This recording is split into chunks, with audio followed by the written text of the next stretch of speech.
Hello, my friends! Today we're going to learn about a terrifying creature known as the man with the upside down face. Notable for being one of the most wicked and menacing beings, he is a cruel entity who loves to cause pain. In order to feed on people's negative emotions, his ability to sneak around invisibly and feed on negativity makes him more feared and dangerous than most creatures.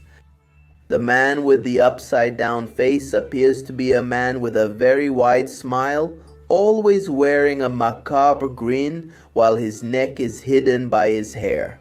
He also appears to be wearing a gray coat. Although the exact color may be different due to the black and white nature of all the photos in which he appears. Dated from 1910 to 1960, photos of him started appearing on the internet when Trevor posted 3 old photographs on his social media. When you look at the photos for the first time, everything seems normal until you look in the background and discover that the man is in all the photos watching the tragic events with a sinister smile on his face. When he carries out his actions, he is invisible to the public. Only photographs reveal that he is really there, causing madness and feeding off of it. He is never seen at the accident, only after the fact in the photographs. As Trevor states, his face is wrong because he loves to distort the expectations of how a human being is put together. He loves the sadness and pain of road accidents, but any horrible feeling will do. He's a terrible parasite, like a leech. He's physically there, but we can't see him.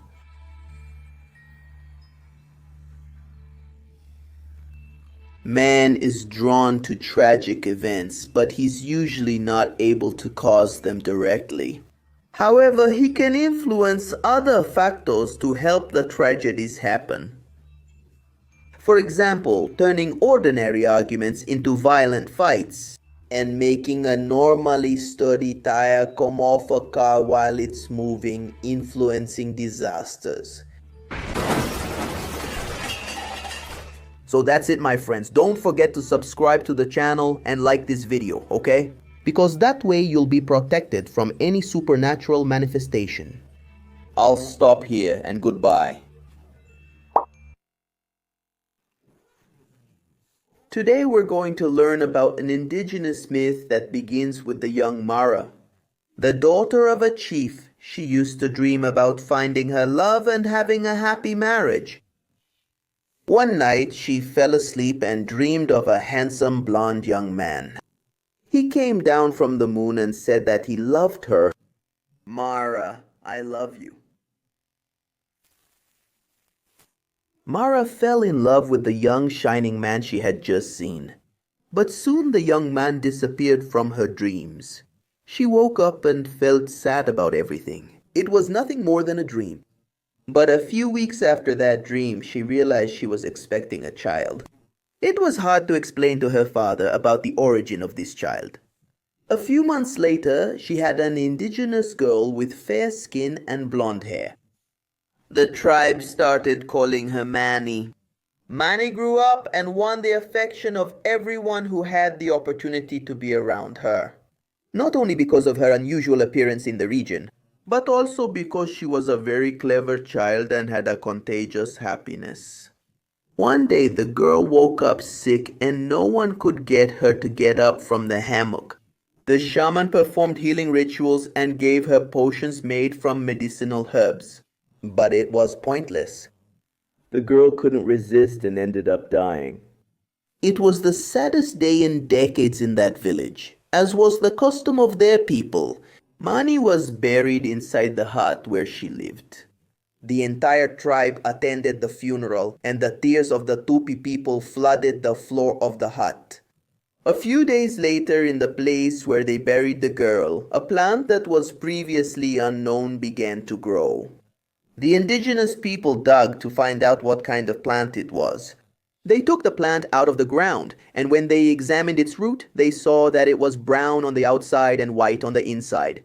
The indigenous people realized that the plant could be used as a food source. The plant then came to be called manioc, a combination of the word mani, which was the girl's name, and oka, which means the indigenous house, right? Because it appeared there in the oka, this video is sponsored by Leo's store. Take a look there. There are several comics for you. Hello my friends, today we are going to learn about the legend of Cabeça de Cuia. It's the story of Crispim, a young fisherman who lived on the banks of the Parnaíba River.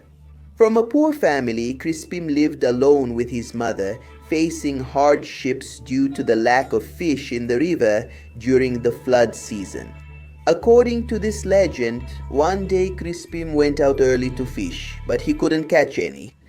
His mother, moved by the situation, asked the neighbor for something to make lunch for her son. However, the only thing she was offered was a beef bone. With it, Crispim's mother made a thin soup without meat, using the bone just to give flavor to the water mixed with flour. When he returned tired and frustrated from fishing, Crispim became upset when he was served that bone soup. In the midst of the conflict and argument, he grabbed the bone and threw it at his own mother, hitting her on the head. Before she died, his mother cast a curse on Crispim, turning him into a monster. Overcome with guilt for having killed his mother, Crispim, desperate, ran off without direction. As he ran, his head began to grow. From then on, he would wander between the two rivers that run for many kilometers and meet in Teresina. His fate is to wander for 6 months along the Parnaíba River and 6 months along the Poti River. According to the legend, Crispim will only be freed from the curse when he manages to devour 7 people. Some residents of these regions claim that the Cabeça de Cuia gets rid of anyone who is in his way, from swimmers in the rivers to boats passing through there. So that's it my friends, I hope you enjoyed this legend. Don't forget to subscribe to the channel and like this video, alright?